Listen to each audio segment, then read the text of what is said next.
Okay, we want to thank you for joining us this hour. This is AF Television on the platform of AF News. And today is Abia State anniversary.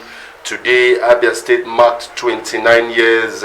Today, Abia State is celebrating her birthday.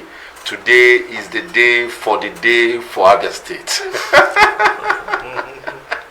We know you have your different view and opinion as regards the state today. We know you are eager to state what you feel about the state today. We are also aware that you have contributions that you would love to make today. This is the platform where this discussion is going to hold, and this is a great opportunity for you to make your statement and make Abians know what you feel about the state and your advice on how the state will move forward. Today with me in the house, I have our regular guest in the house, Kelechi Imo, is here with us. Kelechi, you're welcome. It's a pleasure. You're welcome. We also have another new face in the house, a young man, a youth, who actually has the burning of youthful desires in his heart, and he will also be communicating on this feeling concerning this Abia 29, and I have with me Kingsley Ekejuba.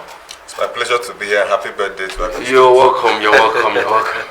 So let us go straight to seeing who is really Abia State, or what is Abia State. Abia State is a state in the southeast part of Nigeria. The capital is Umuahia, and the major commercial city of Abia State is Aba, which was formerly a British colonial government outpost in the region, and is also one of the most populated areas in Nigeria. Abia State was created in 1991 from part of Imo State. It is one of the constituent states of the Niger Delta region, and it is about it is also the fifth most industrialized state in the country, and has the fourth highest index on human development in the country, with numerous economic activities and fast-growing population as recorded by United Nations early 2018. The state also houses the biggest cattle market in Nigeria. So this is where we are. We're in Abia State. We want to thank you again for joining us.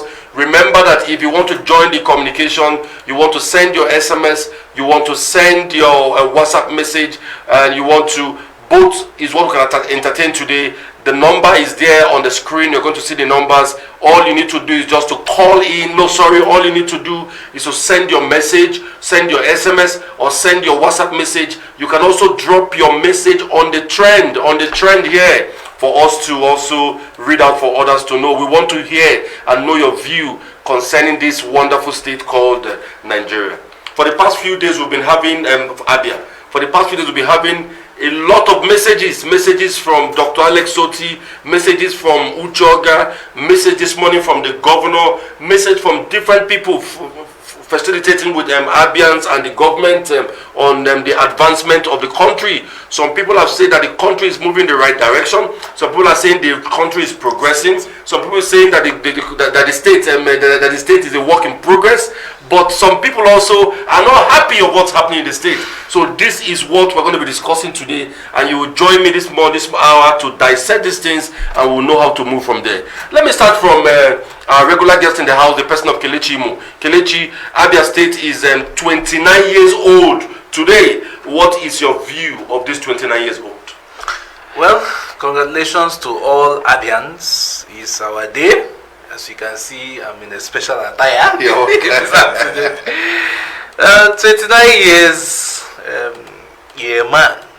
If Abia State was to be a human being, somebody who is 29 is not a small child any longer. That's true. The person has come of age. It's a good thing that the good Lord kept all of us alive. First, to witness this particular special occasion of all Abians. And I do hope that the impacts of this new year will be positive in the life of every Abian. Okay, yes, we've heard an intro from Kelechi Imo, where he says that he hopes that this 29th year of Abia State will bring forth good impact for Abians and residents in Abia State. Let me go likewise to Kingsley Ekejuba and know exactly what he has to say as his opening talk on this particular show as regards Abia State. Okay, thank you very much for the opportunity and the privilege to be on this platform. Abia at 29. Just like my brother Kelechi said, whoever is 29 years old is no longer a child. But then looking at what is obtainable in Abia State today, looking at the situations that confronts us as Abians, as a people, we cannot really say that Abia has attained its highest potential. We cannot really say that we've done so much as a people. I would like to say, as an opening remark, that Abia is like a child in school that has all he or she needs to graduate from school, but is yet to graduate. So I would say that Abia has failed, though we have the resources at our disposal, we have failed to graduate infrastructure-wise, we have failed to graduate in terms of education, we have also failed to graduate in terms of social needs. And I believe that by God's grace, with this new year, we'll make gradual, steady and stable efforts to graduate and become better, hopefully when Abia turns 30. Okay, we have heard what Eke Juba has said this hour. He's saying that he's believing that Abia State will get better from now, and that probably when we get to 30, we would have actually been able to achieve one or two things more to add value to the state. Today, we are discussing Abia State. Yeah. And we're going to be looking at all the every angle of this wonderful state, from the infrastructure to the governance to the education to the youth empowerment. We want to actually know, to leadership, to actually know your views and that of Abians or what they think about Abia State. So let us start with infrastructure. For the past 29 years, let me start from Ekijoba. Considering other states, neighboring states, and our states, are you going to say that we have done so well? Well, if I say that we have done so well, then I'll be lying to myself. I don't think Abia has done so charitably well in terms of infrastructure. I'll give my reasons. A few days ago, I was at farm settlement somewhere in the Sokoto local government area, and the road leading to that place is a mess. The fact that it's a government facility, the buildings you see in that place are buildings that were built by Dr. Okbara. Those are the infrastructure you see there. The road leading to that place was the road that was done years back, and it has deteriorated. Abia has all it takes to actualize a state that will be a beauty to behold in terms of infrastructure. But so far so good. We have not really harnessed the potentials we have. We have not really moved on to the next phase. If you come to the southeast, Abia is arguably the state with the worst road network in the whole of southeast. The worst road network. And that means that if you compare what we've done with what we have, you cannot creditably say that Abia has done so well in terms of infrastructure. Okay, let me bring some question to my second panelist in the studio this hour, Kelechi. What do you have to say concerning that? Well, our infrastructure is still very at a very sorry state. We've not really done so well. However, if I look at what the present administration is trying to do in the area of infrastructure, it gives me some kind of hope, even though it's happening at a very sluggish or slow pace. But I think that with this particular effort the state government is doing, just like the last time we discussed it, there are quite a number of good roads. I always use this Abba Road in Umuahia to give us an example. If we continue to build those kind of roads that can stand the test of time, those kind of roads that are solid, you don't need any engineer to come and tell you that actually this is a solid road. Just mere looking at the road, you'll be very much convinced that a lot of resources and a lot of hard work has gone into this. So I think Abia, this is an awake season for all Abians in terms of road infrastructure. And I pray and hope that will continue in this direction. Yes, my panelists have said that while Ekejuba is saying that our infrastructure is still at a worrisome stage in Abia State, Kelechi Imo is saying that there seems to be hope based on what the present government is doing. Though he complained of the pace of their projects and as quick, and Abia State will actually like this project to come up as fast as possible. Exactly. Okay, we've looked at road infrastructure. What of education? Do we think that we have fared so well? You've just played, you just left the level of being a student to now being a gold, no longer a copper. So, your experience in school, what has it been? Are we doing well educational-wise? Well, I thank you very much for that question. I will say that so far so good. Abia has not also been doing too well. That does not take credit from the efforts of those who are making genuine attempt to improve the education. But we have to state the fact, and we have to state it as it is. In terms of education, how can you say that we're doing well when the teachers who teach the children in schools are not paid? What is their motivation? They have no motivation.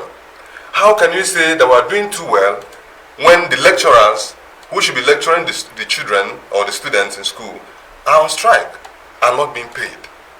Now, the state governor, the incumbent governor, has made some attempts in recent times to engage the students in town hall programs and some other engagements. But then, the sustainability of that program is in question, because it seems as though most of the events that were done, or most of the programs that are done for the students and in the education sector, are done prior to every general election, just to woo or impress the young people to feel that, oh, something is going on. But at the end of the day, you find out that these things are not sustainable. For us, as a people, as a state, we have to do more in terms of education. We have to do more in terms of orientating the young people to embrace education. Because if you go to the street today, you observe that the youth have lost faith in education. Not because they do not have the desire to go to school, but because when you come to school, when you go through the stress of passing through the secondary school, you get to the university, only for you to discover that when you get to lecture halls, your lecturers are not there. The lecturers do not focus on the ideal purpose of education. They're not looking for ways to raise money for themselves by extorting the students, asking for money for this handout or that handout. Had it been we've raised the bar to where it's supposed to be in terms of education in Abia State, some of these things will be properly handled. So, as far as I'm concerned, we have done good, but we still have a whole lot to do as far as education is concerned in Abia State. Yeah, Ekejuba has given us an insightful view as concerned the education aspect of the state called Abia State, which every one of us on this table is part of the state. We are all Abians. He has talked about the challenges that he has seen as somebody who just left that academic environment recently. Let me come back to my next panelist and know exactly what his take on is in the education aspect of this. Thank you for all this very important question. I'm somebody who believes in education. Ekejuba, my brother, has just made some very important points. We have not done well. We have not. Yes, there are some aspects we have done well, but it does appear that the area which we've not done well is overshadowing where we have made progress. If you look at Abia Poly, for example, the lecturers are complaining. They are old. In fact, if I was a lecturer in that university, I wonder. And these lecturers have families they are taking care of. How do you expect them to survive? Their salaries are not being paid. Their allowances are not nothing. They are all crying. Every day, every now and then, you'll be hearing of strikes. In the area of our schools, some of the schools in the urban areas are at a very high level of infrastructural decay. You can't boast of any public school in this state and say, yes, that's a public school. You'll be so amazed that the schools that are thriving better are those of them in private. What about the pupils themselves? There's no sense of there's no sense of relevance that they can compete with their mates in private schools. So these are the challenges we have in education. Even in the higher institution, like for example, our own Abia State University, yes, the VC there, I must commend him. He has really done a lot in improving the way the school operates, new departments. He's actually working real hard. I also heard that the lecturers are being owed, I think, 5 months salary. I believe this was as a result of this pandemic. But by and large, that's my alma mater. If you graduate now, you don't need before his time. If you graduate, there are a lot of bottlenecks that can keep someone out of school. But now I was so surprised. I was there, and a child told me he has graduated. A student told me he has graduated. That all those security things that will make you start waiting for too long, they have all been realized. Kudos to Ikone. So this is what we expect. However, workers' welfare should be emphasized. That should be the topmost priority of every state that has its educational sector in mind. Because when the lecturers are well taken care of, they will have the energy to impact on their students. And the students will also understand that they don't have any reason to stay back at home because their lecturers are in the classroom waiting for them. So if we have all these things in place, I think we'll make progress in the educational sector. Okay, let us move forward from there. I think we should not only be looking at the problems, let's also look at solutions to most of the challenges that we are raising on this platform this hour. Remember that our discussion today is Abia at 29. Abia is 29 years today, so our discussion is purely based on Abia State today, so that we can look at the state and look at where the challenges are and then advise on the way forward. Before going on, let's begin to look at the infrastructural deficit that we talked about earlier on. What do we think is the way forward in respect to that, Kelechi? Well, in respect to the infrastructure, like I said earlier, they've started, okay. I must commend the governor, the present governor, for the type of infrastructure he's bringing to both Aba and Onomoya. I want him to continue in that regard, but let him increase the speed of it, because we have a lot of infrastructural decay. Okay, there's no how he's going to solve this problem in one day. His tenure alone cannot solve it. But there is this foundation I want him to lay. He's bringing in good, he has introduced this cement technology. Let them continue. If they say that they are going to do this particular so and so kilometer of road, let them ensure that they do that particular kilometer of road. Let them make sure that the road is commensurate with the amount mapped out to build such a road. Because where the problem is when you give a certain contractor a specific work to do, and you see the contractor going below standard. So the governor himself should be a lion in this regard. He should go to the streets, and just like I heard he's on a tour, he should go and find out that if actually those things he actually planned with the contractor or whoever that is executing is the work on ground. If he continues this way, Abia will laugh. Yes, we have a message here before Ekejoba will say something as regards advice or the way forward for our infrastructural development in the state. We have a message this hour from Mwabeze Success, and he's saying Abia at 29, the last 5 years in Abia has been a journey of prosperity. In infrastructure, we have made tremendous progress. Today you can use roads like Aba Road, Umola Road. Most of these roads were turned to maize farm before Ipazo. Do we talk about Egege? Is it Egege Street, Fox Road, Ezuku or Soso, which we abandoned for the past 30 years? In education, we have done extremely very well. We have given a definition of what a good school should look like. We have more than 700 renovated schools, both on primary and nursery school. Going forward, I see a brighter and a better Abia State. That is what Success Nyukachi is telling us this hour. Before we talk about that particular comment, I want to ask you, what is your advice concerning the infrastructure and the way forward? Thank you very much for the opportunity once again. As regards infrastructure, there was a piece I wrote some time ago about the worrisome state of infrastructure in Southeast, not just Abia State. One of the key things I've observed is that as in regards to governance, there seems to be a breach in continuity. What do I mean? a governor will come and start a project, an infrastructure project.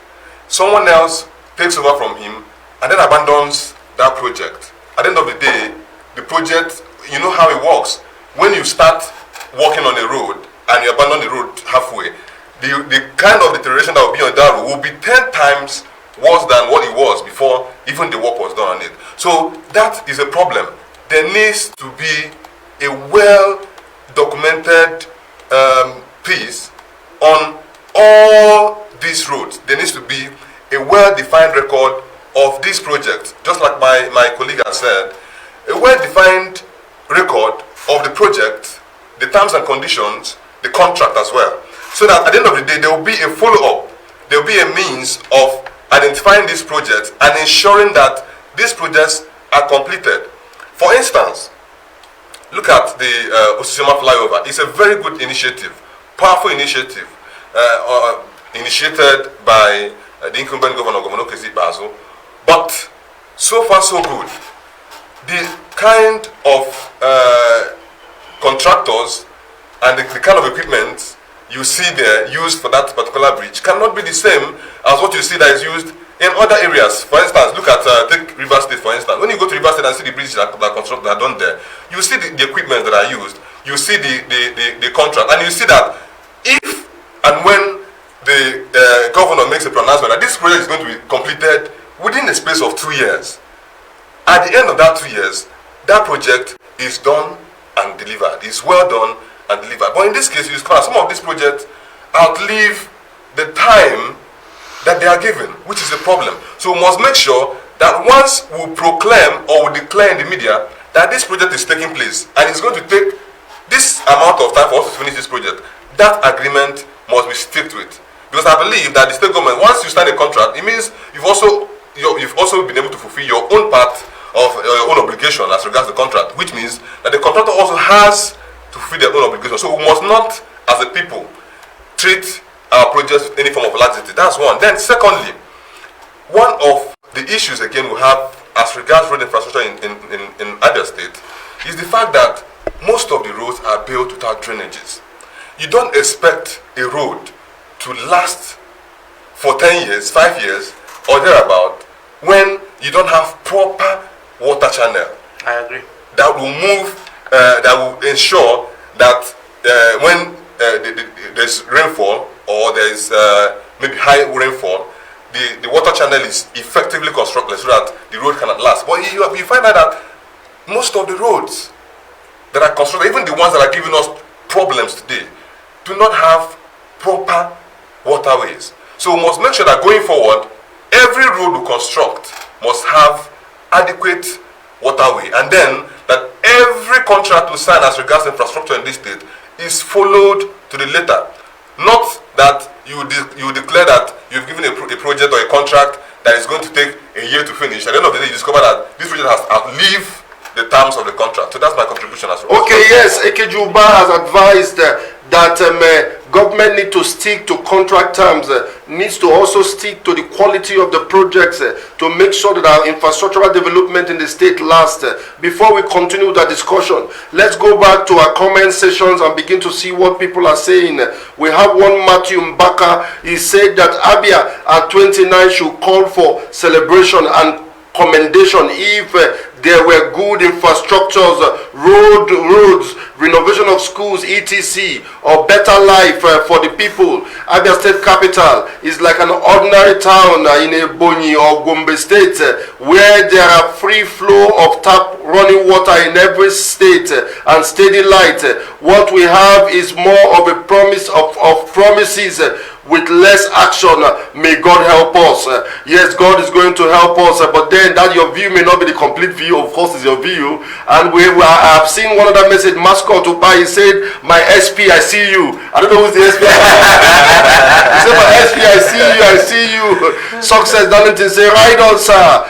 Chile is saying, "Nice discussion here." We have Alvin here too. Another person also, Alvan said, "Good morning.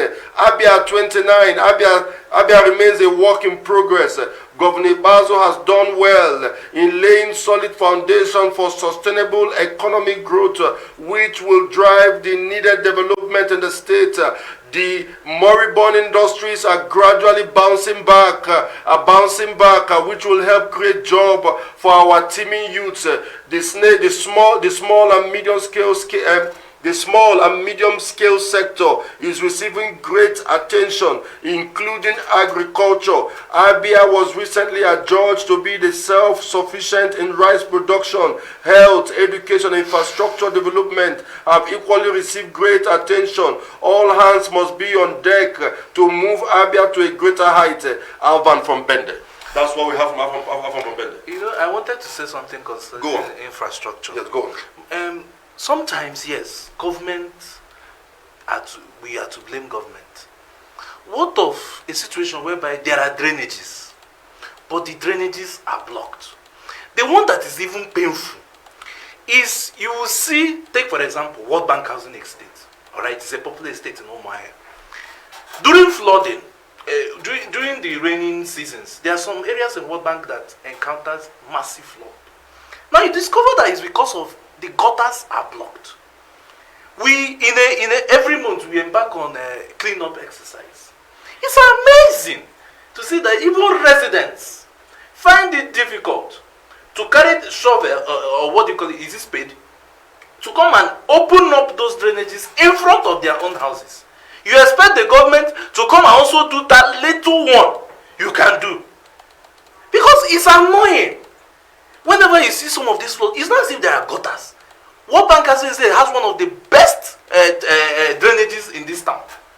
But because it is blocked, and you see residents who do not care about opening up all these gutters, because they are the ones, if there is mosquito bite, they are the ones that are suffering it. I wonder how they sleep. So I think we should also advise Abians, that little one we can do, those little things we know we can do. We do not need to wait for the government to come and do some certain things for us, just like opening up your gutters. You also do it. It won't take you anything. It won't change your name. It won't reduce you. It's the little things you can do. Everything is about collective efforts. Everything is about the state. If you do it well for yourself and for your state. Yes. We have heard what Kelechi Mo said. He said that the people equally have a responsibility for the advancement of the state, and one of the responsibilities that we should be able to contribute the little that we can to move the state forward in terms of development. And I buy that your view very well. Yeah. A lot of people deliberately throw waste inside the gutters, exactly. And that is not good at all. That's bad, and that also helps destroy the infrastructure, because if you have gutters and water is not flowing, and water is not flowing on the road itself, it destroys the road. Yes. So from this program we are asking that Abians should make sure they play their role in making sure they also contribute to the upliftment of this state called Abia State. But do you think that we've had effective social mobilization to be able to engage the people to understand that this Abia State is our project? But it seems as though there's a disconnect between the people and government. Yes. People look at government as being suspicious of something, yes. And they tend to say, what are we doing this for? Why the government itself? It's simply lack of trust. The government have not done enough for the people to have trust on them. If I trust you, I can work with you. So how do we make sure that trust? How can we increase the trust? My brother mentioned something here. If a government say that, okay, we are going to do this within a specific period of time, let their words be their words. Let them give us their word of honor. If you say you are going to complete whatever, for example, Osisioma flyover, if you say you are going to complete Osisioma flyover within a period of time, and you fail, you don't wait for people to start agitating. You come out and say, this is the problem we are facing. This is why we are having this delay. In that way, you are giving the people that sense of belonging. That yes, we are being carried along. And that is why whenever you come to like a barbing saloon or newspaper garden and women people talk, you see people lambasting the government. It's because they feel that they are not being carried along. How do we effectively create the synergy between the government and the people of Abia State to move the state forward? Well, it's simple. The solution to problem between a person and a person is still, it's also a person. It's a person that will bring the solution. So for us to bridge the gap, we also need people. I feel that with regards to this particular aspect of waste management, I think a lot needs to be done by the ASEPA, by ASEPA as a team that is in charge of waste management or waste disposal in the state. What do I mean? I recall that in some states like Anambra, when I was schooling in UNISEC, I recall that from time to time, twice or thrice in a week, the state waste management team comes around the place I stay to take or pick the deaths on consistent basis.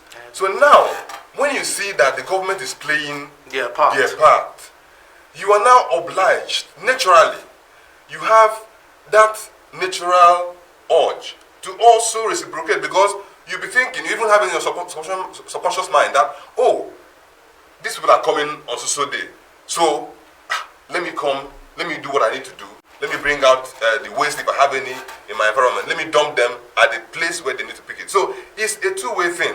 I think government needs to take more responsibility.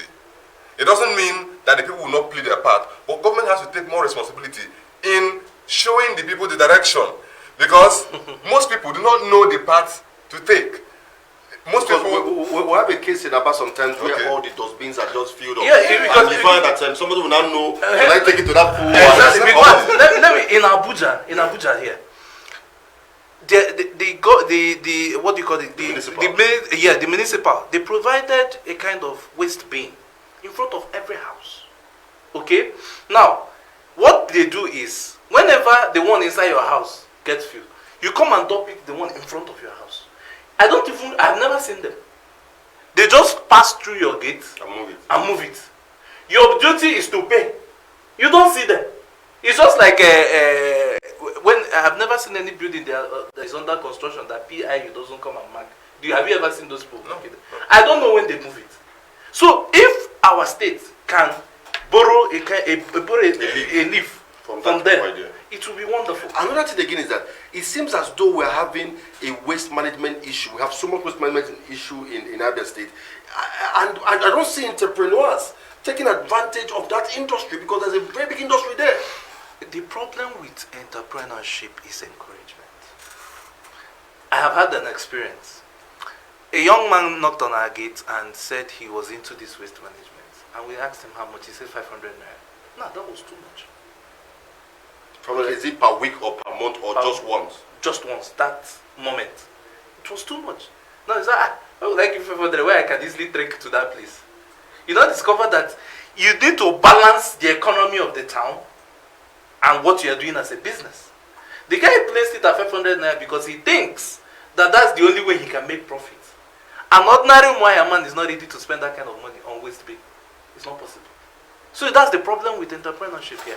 Okay, we have comments again. Comments are strolling in on high numbers on this conversation. We have another one from Wabe is a Success. He says, if I have to come in here, what my friend and brother is saying about drainage, well, I think Ekejuba left Abia after he graduated because a barrow drainage is just an example of the type of drainage we are doing in Abia. That's what they say. Why is it? Why is it about this one?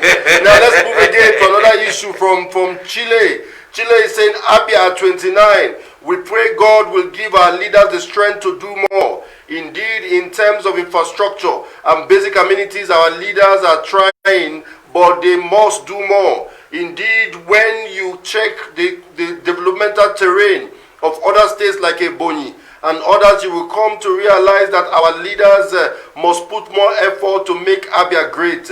Truth be told, so far, so good. The developmental strive in Abia State has been abysmal. God bless Abia State and give Governor Keze Pazo the strength to do more. We have another comment from Mascot Upa. He said, Ekejuba, Senate President, National Association of Abia State Students, I see you. Abia go better. We need people with sincere commitment in governance. Let's go back to education. Welfare. What has has Abia State fared well in the angle of welfare of those who are involved in the educational sector, like teachers and stuff like that? Well, I feel at this point I feel pain. I'm trying to put myself in the shoes of those lecturers, of those teachers. I have a friend. If you observe, my countenance has changed in talking about this topic because I feel passionate about it. I have a friend that is a teacher. He was teaching, I think, in a school, a secondary school in the state. I won't mention the name. But over the years, he keeps complaining. He keeps crying that he's not paid. He doesn't get his payment. Well, I have to be very, very factual in this case. He's a young man, and he was planning to get married. For you to get a family, you need to have a sustained means of income, at least to be able to sustain your family. But this issue of non-salary payment has affected the guy so much. And he's planned to get married. And he has planned to get married. Up until now, he has not gotten married. And you can attribute that to the fact that he's not being paid. Outside that scope, the Bible says that every worker deserves his wages. So it's quite unfortunate that the teachers in Abia State are not paid, the lecturers are being owed. But I think there needs to be some kind of reorientation on the part of the teachers. And also the government. I feel that the reason why we are where we are today is because there's so much neglect in the system. What do I mean? Okay, you are a teacher. You go to school every morning. You go there, you sit down, and then you gossip. All you do is you probably play a movie on your phone, and that's all you do for the day.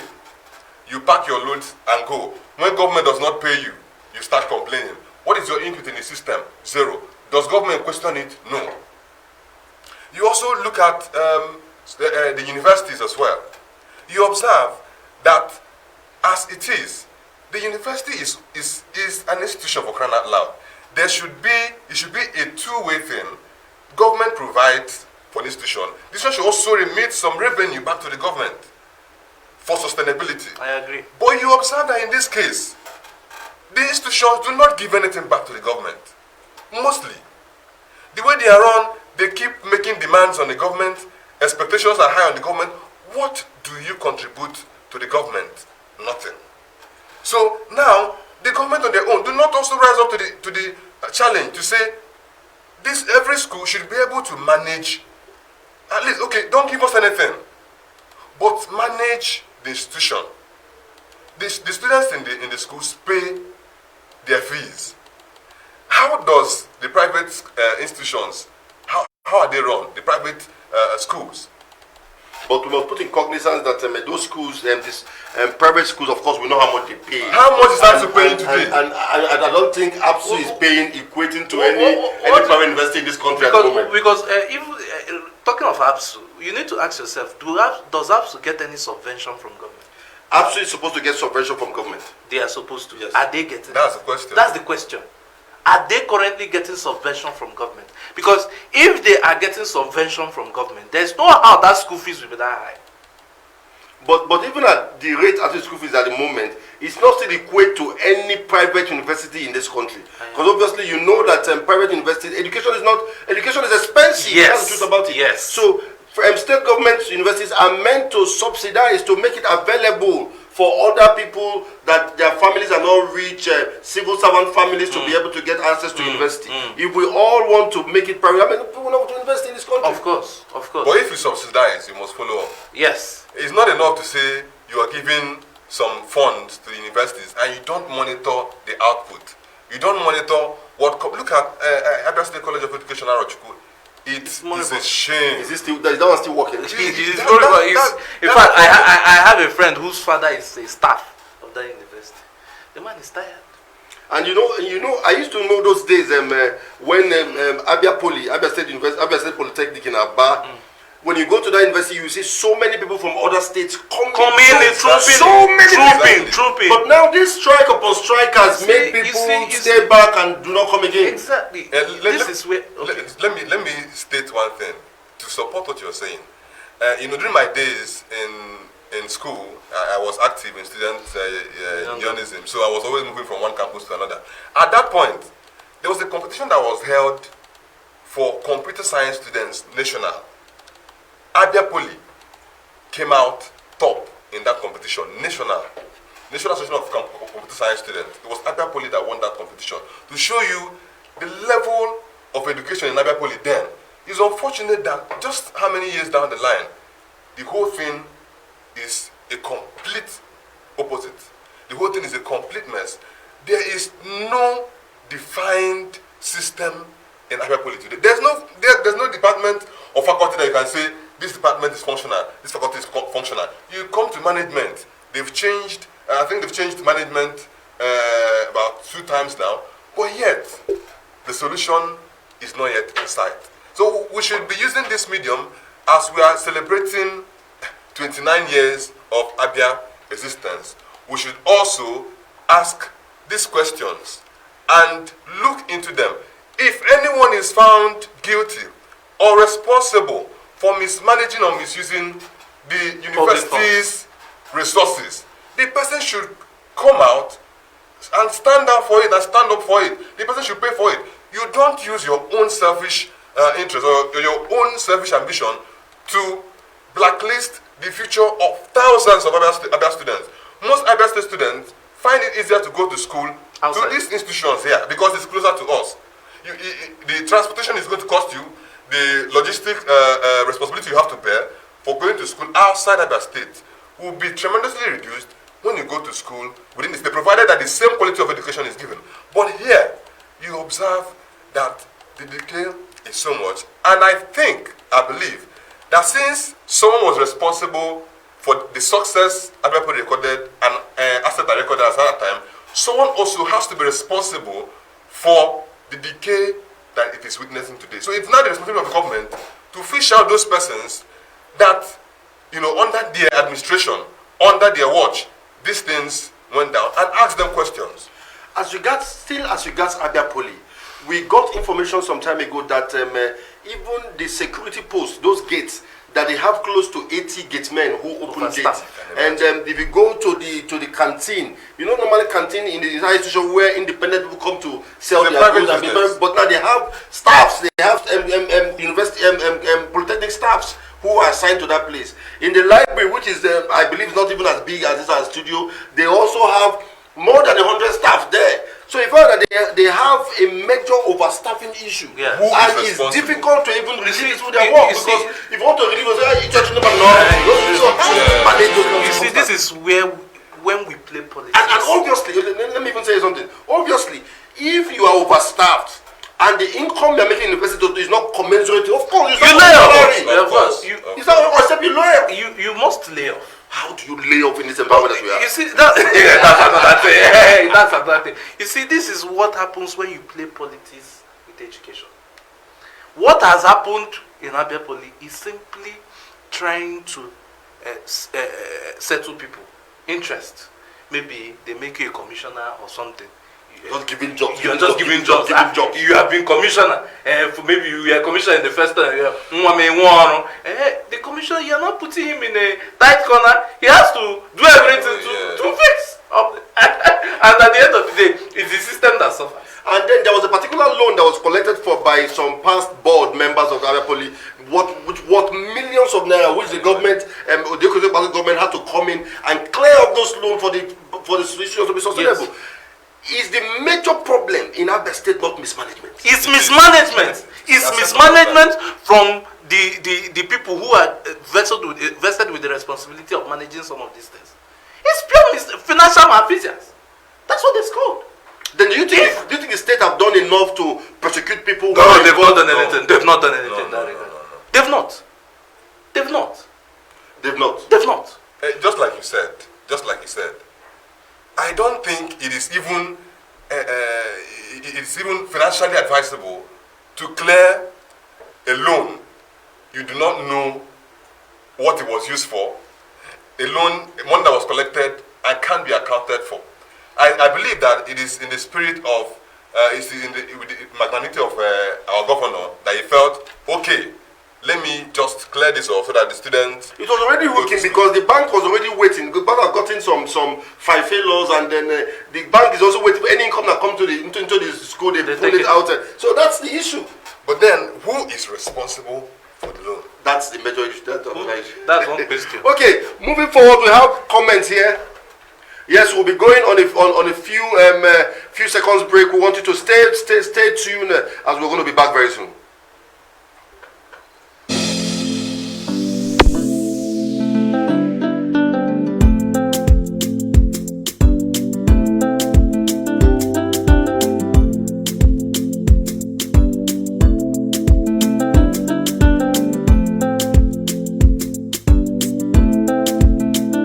No, que bem de programa.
are back to the show after the few minutes break. My team, my panel in the studio needed to adjust themselves more and take some water and get more prepared and get more charged up for the more conversations that we'll have. We are still here with you.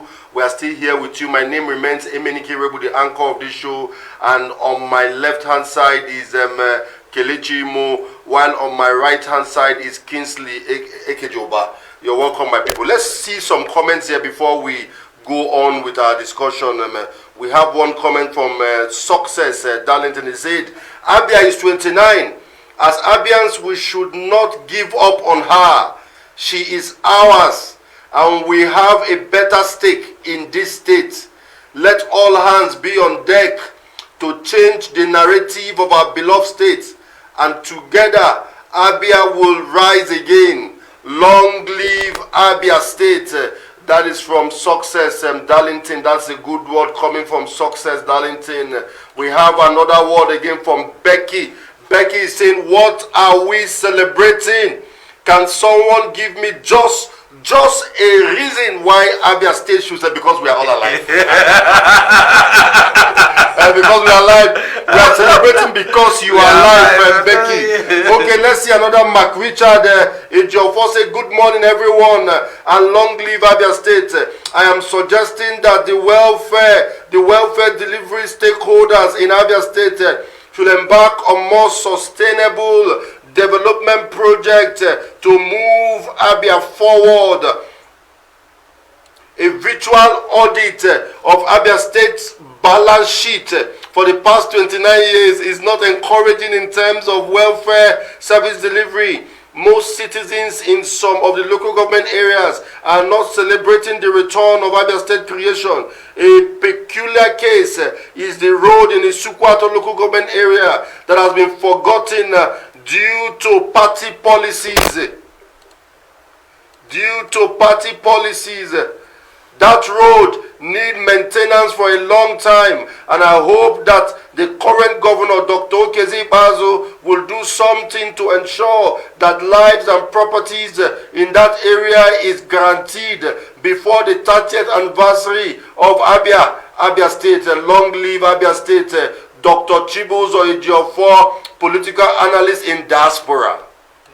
We have another comment here also from Ndukwe Iba Abuchi Augustine. He said, Abia 29, I must commend the panelists for their sincere opinions. He said, you guys are having a sincere opinion today on our discussion here, so he's thanking you guys. Another Enyi said, I greet you guys. Okay, let us now go to health.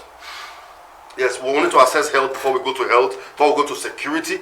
What do we think about the health sector in Abia State for these 29 years? Have we done well? Have we been doing well before and not doing well now? What is your take on that? Let me start from Imo. My own will come as advisory. I don't know the relationship the state government has with the Federal Medical Center Umuahia. The Federal Medical Center Umuahia emergency section needs expansion. Honestly speaking, if you tell me that people die in that emergency ward, most people who die there, I want to believe, is as a result of the kind of environment they find themselves. Let the state government partner with the federal government to establish a befitting emergency section of that hospital. Because honestly, the state of that hospital, the emergency ward of that hospital, as of today, is not encouraging. It's not encouraging, to be honest. I have been there, not once, not twice. And I can tell you that even as a human being who is still breathing alive, you will never wish to be, you will never be in that emergency room. Because the environment alone is very discouraging. It's already killing. It's killing. Imagine that mosquitoes bite in the house. Infest on you. I'm not. There's this word they are using these days. I'm not demarketing the hospital. I'm just stating the facts. The obvious. The obvious. So, by and large, the government needs to work together with the FMC to ensure visible improvement. Especially, my own is, let them establish a more conducive emergency ward. Yes, our panelist, Kelechi Imo, is advising that Abia State government to see how they can collaborate with Federal Medical Center Umuahia to make their emergency center, emergency ward more befitting. That at the site of the emergency ward, the patient can even die. Yes. In fact, he's saying that some patients that have died could be as a result of the emergency ward. Yes. That the level of mosquito that bites people there could be as if because you went for a mosquito war. It's unfortunate. So tell us what you think about our health sector in Abia State, considering the issues happening in the teaching hospital in Aba and stuff like that. Okay. I think as regards health in Abia State, that is the area that touches even the average or the poorest of the poor in our state. Because whether you're rich or you're poor, at one point or another, you must need some medical attention. So that is an area that the government should put a lot of attention on. But unfortunately, so far so good. The system take our general hospitals for instance. Before I go to absolute, take our general hospitals for instance. If you cannot proudly, if you're sick today, you cannot proudly go to a general hospital and say you want to be treated, because first of all, you don't know what to expect. The last time, to be fair to the current government, when Ibazu came on board, I learned he embarked on some resuscitation of some of the federal medical centers, some of the state hospitals across the local government areas. But then, what is sustainability? Most of the projects that are done on the short term. They will just repaint the building, write the name of the hospital on it. When you go into the hospital, you will not find a qualified medical doctor. I mean, local government general hospitals, you will not find a qualified medical doctor, and then you will not find some of them. You will not even find some of the basic drugs that you need to take care of a patient. Most of them, the only aspect of the hospital that is functioning are the mortuaries. Yes. No, I am being the only factual. Yes. That's scary. I'm being very, very factual. And because of this, the fact that people have lost confidence in this institution, in the medical institution, people resort to self-care. Someone gets ill, the person does not care about going to hospital. You just go to one part-time medicine dealer and get a drug, and eventually most of those drugs are not well prescribed.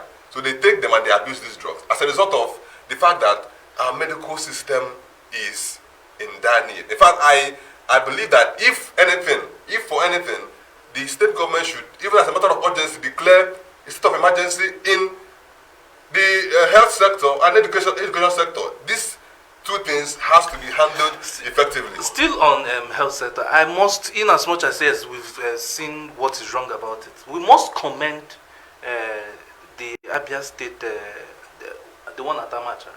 Okay, School of Nursing. For the way they handled the virus, the medical team there, they are wonderful. In fact, I hear that some of them are being honored today with the way they handled some of the COVID-19 patients. That's so excellent. that's to also show that we have capable hands within us to make our hospitals effective.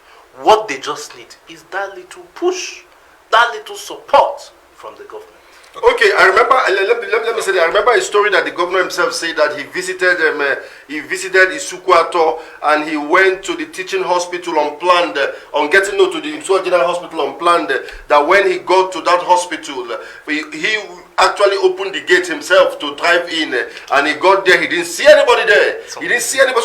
So don't you think that it's not just about the government, it's about also the commitment of workers to add value to their workplace? I want to ask a question.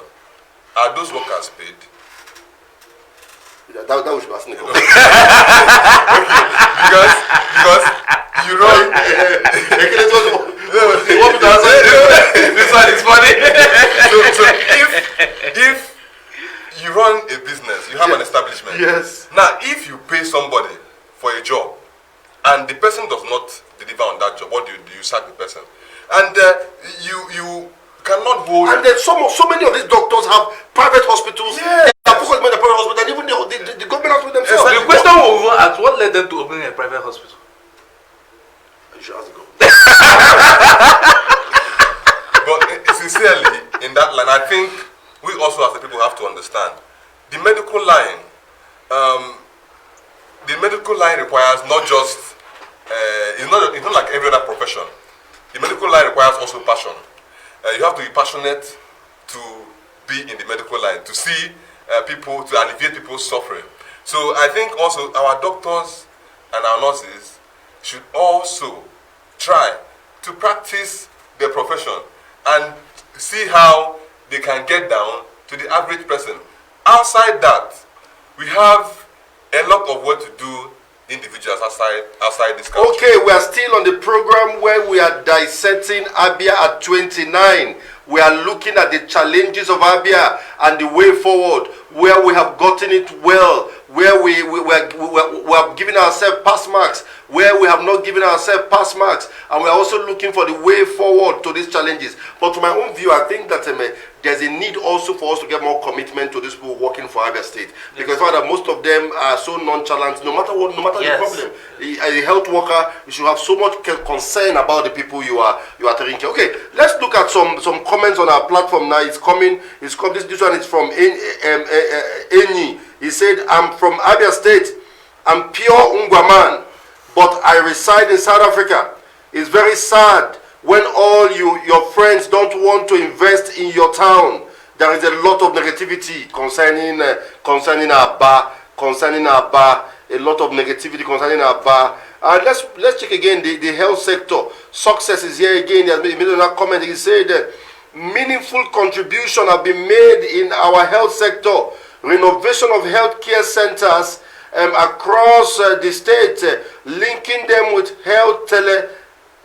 Abia Telehealth Initiative, upgrading Abia State General Hospital and Amachara to Specialty Hospital, renovation of Abba General Hospital. We have managed COVID-19 patients until now. No death has been recorded in Abia State. So, but in terms of COVID-19, we seems to have not done badly. Yes, that's why I said we need to commend the medical team in Amachara. And also the government. And also the government. Of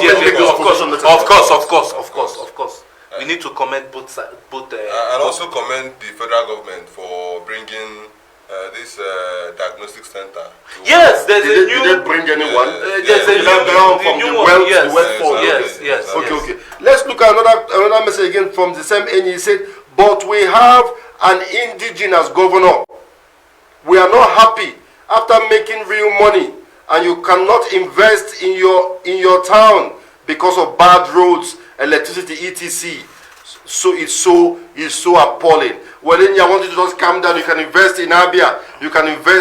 There's nothing really wrong. But don't you think that despite the challenges we have, that it seems as though our negative press is too much? It's not. It's as if it's orchestrated somehow, or are they just the challenge of Abia State, or are they intentional act of making sure that negative press is what Abia is known for? I won't call it negative press. It's a way of making the government rise to the occasion. We must be grateful to the media. Some of the actions the government is currently taking is as a result of the media. If the thing was not brought to the media space, the government perhaps may not have known, or they might be nonchalant about the whole thing. So it's not about negative press. It's the reality. Abians want a state that will work for everyone. Abians want that if they can travel from all the way to Akwa Ibom and they come into Abia State, you still have that feeling that you're in Akwa Ibom. No, that's the truth. Indeed. That's the truth. They want if they go to Ebonyi State and you leave Ebonyi State and come back to your state, you still have that feeling that you're in Ebonyi State. But we need to put in cognizance that Akwa Ibom and Abia State are I'm not saying. So if you're expecting us to be no, like Akwa Ibom, that means are you being realistic? I don't always compare states. My point is, let us try to make our own better to suit us here. That is my own. Okay, we have looked at the health sector of Abia State, and my guests in the studio have made their opinions known. They have advised that the state government should sit up in terms of education. They should take action when they find workers not doing what they are asked to do, not being effective at their service point.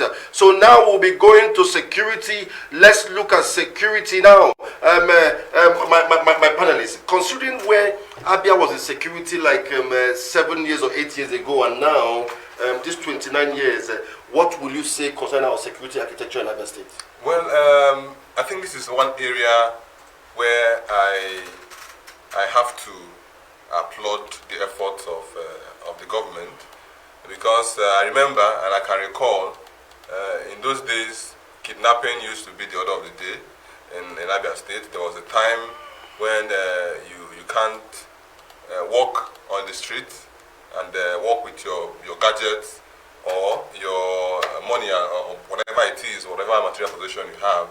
But as it is now, you don't find such news like that, except for the fact that in Aba has continued to be a very serious concern in terms of security, because it seems as though the security setup in Aba has not been able to tackle the security situation in the area, because you get reports every now and then of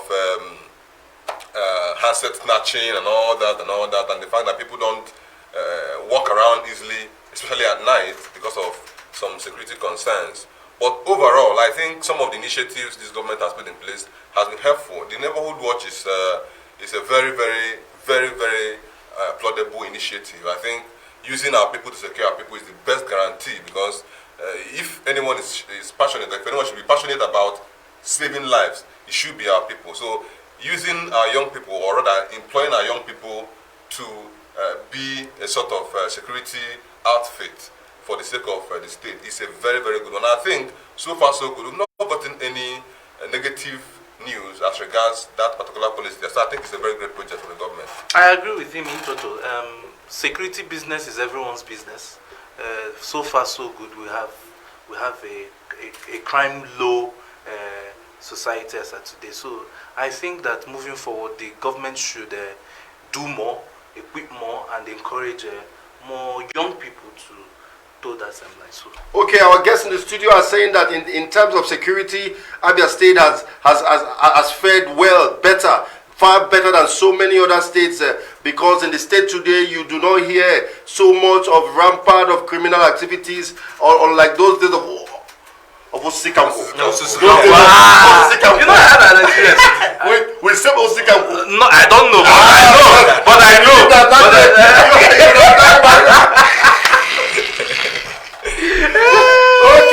Okay, in that angle, the guests are applauding the government. They say the government in terms of security has done relatively well, that there have been reduction in crime rate in the state, which is a good one. We have a message from Onyekwe Chris.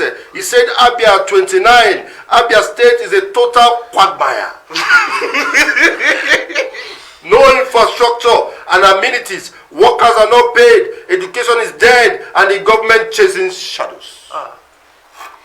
Let's look to another comment again from our one person that have been giving us steady comments here. Let's look at what Success is saying. Success is saying, Mr. Imo, I disagree with you. One of my uncle, Barrister Orakunwala, said some time ago that he can't move from his house to Aba without experiencing bad road, without knowing that from his house to Obikabia Junction is now 15 minutes. He is based in Abuja, but don't know what is happening in Abia. What's he saying? Where is it? Probably talking about maybe an expression of bad roads or something like that. Still, Success is also saying, my brother, I'm from Ungwa. Forget about negative stories. You see about most pictures you see are pictures taken in 2013 and 2014. I will send you a picture of a bar road inbox. He's talking to Anyim. He's talking to him. So he's now also saying that security is 95%. 95%. That is a great. Is that 95%? Yes, this is a great. You can't say 95%. No, But the government has done. The government has done a lot Yes. in managing security. Yes. So far as I'm concerned, there is a crime rate. The crime Low rate crime is low. rate, yes. Okay, so Yes. let's give credit to the governor. Okay, where all of us are emphasizing on is in the area of education, the health sector, infrastructure. Let the government do more in this area. Okay, let's move forward on another point of discussion this hour, which is youth development and youth empowerment. This is where we are. This is 29 years. It seems as though the political leaders remain the same political leaders. I don't understand. What do you think? This is an area you have a strong feeling about. What do you think about youth? Will I say youth empowerment? Is it about the keke giving and the bicycle and the bike?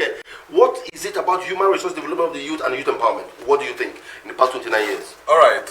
Sincerely, in the past 29 years, I can say authoritatively that Abia youths have been fooled enough. I can say that Abia youths have been boxed into a corner where a young man who graduates from school feels so comfortable with a stipend of 5,000 naira per month, or 5,000 naira, or 10,000 naira as the case may be. I feel that Abia youths are victims of too much politicking. I also feel that our leaders are more interested in the next election when they should be interested in the next generation. That has been a problem. I also believe that in terms of youth empowerment, Abia youth have been boxed into a corner. And I'll explain. As it is, any empowerment that is not sustainable is not an empowerment. Any empowerment that cannot lift the living standard of an individual is not an empowerment. What do I mean? You cannot gift a young man a car and say that you have empowered him. In quote, what do I mean in that regard? If it is a car for, let's say, transportation business, it's understandable. But you cannot give the young man a car, probably a leisure car, and then you say you've empowered him, because he will also come back to you to get money for fuel. And at the end of the day, you've not achieved anything. And again, I also want to state that these empowerment things or stories always come alive at the edge, or at the edge of every generation. They always bring up empowerment this, empowerment that, just to get the youth to work for them or to work with them in that regard. Take for instance, in the last election, there was this appointment here and there. Youths were being appointed as special advisor on mobilization. What is the job of someone that is appointed as special advisor on grassroots mobilization? What are you mobilizing? What is your job prescription? What value are you adding? How is that position harnessing your talents as a young person? You observe that most of these appointments were just temporal, and most people were just so excited with the fact that, oh, you're now a government appointee, you have a job in the government. Where are they today? Where is the appointment today? So you observe that over the years, the so-called youth empowerment has been a jamboree, has been a means of getting the youth, using them, and dumping them at the end of it, which is terribly wrong, because you're not paying attention to the fact that these young people are the future that you're building. So I believe that our political leaders henceforth should pay more attention to the next generation and not to the next election, because all the youth empowerment programs we hear today are geared towards winning the next election. They're not geared towards empowering the next generation, which is the true essence of empowerment.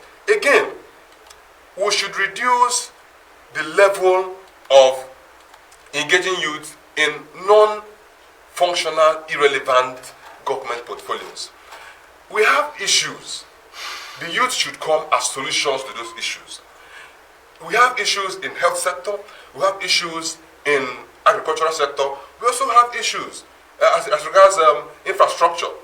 What is wrong in employing some of these youths to monitor projects? They will act as secret agents and monitor the projects and they are paid. What is wrong in using these youth to develop our agricultural base. How? Give them seed, provide them with the agricultural know-how, provide them with the materials they need. We have settlements here and there, and those, if you go to the settlements, you have vast land. Look, outside the settlements, Abia State has a very, very large or sparse land that can be used to empower the youth in terms of agriculture. We observe that these things don't come around until the next election.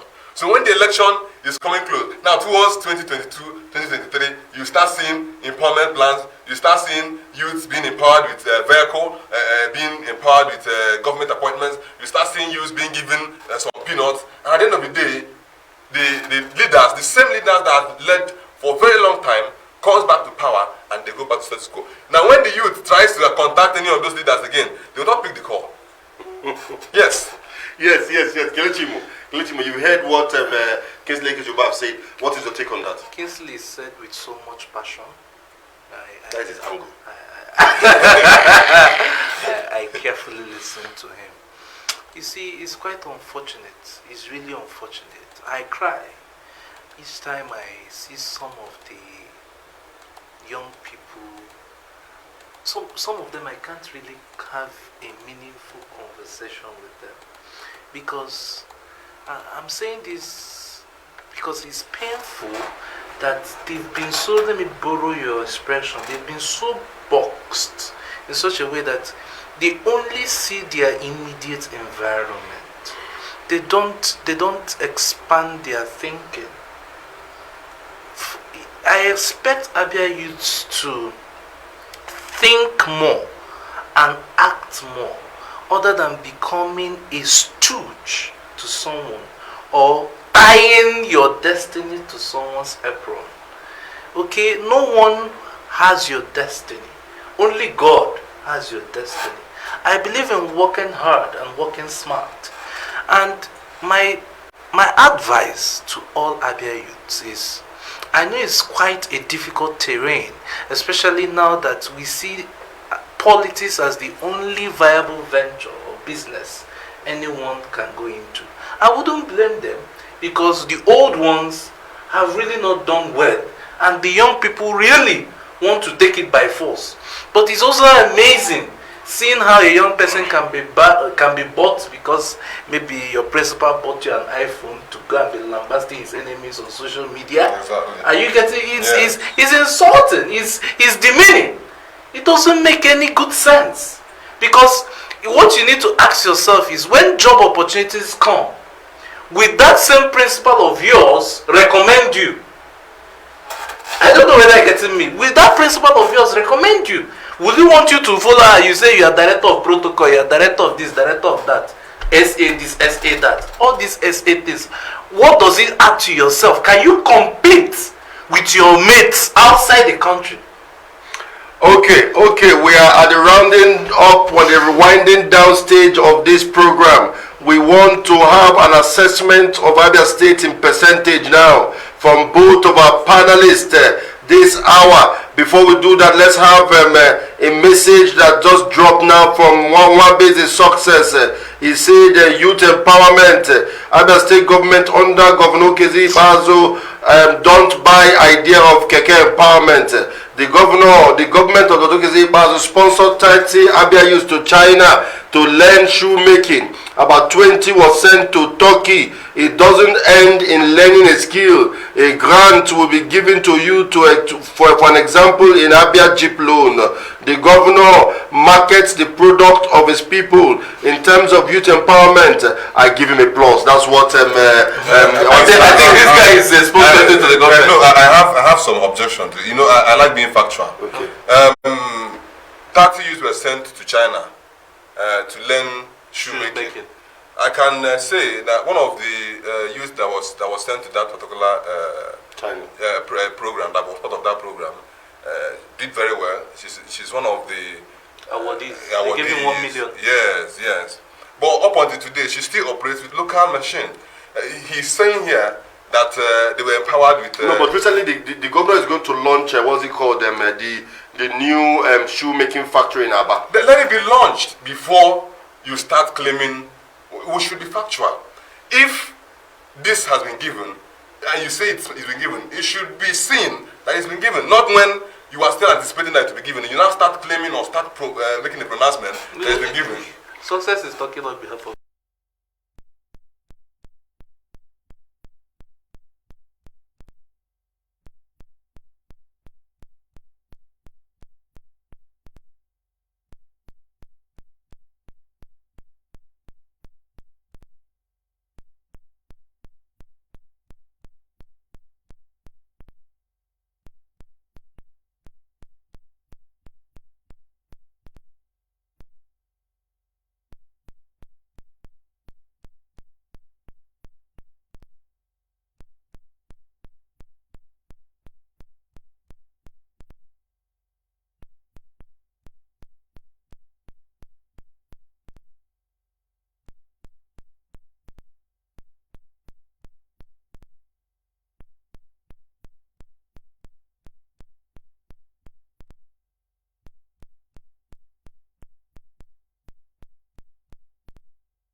Ala agọziri obodo Chukwu ka Abia bụ obodo ahịa na ọrụ aka seti mbụ ekele anyị ga-arụsi ọrụ ike ịbụ ndị mbụ Abia ga-adị ukwu ebebere ugobere igwe bụ ike Chukwu gọzie Abia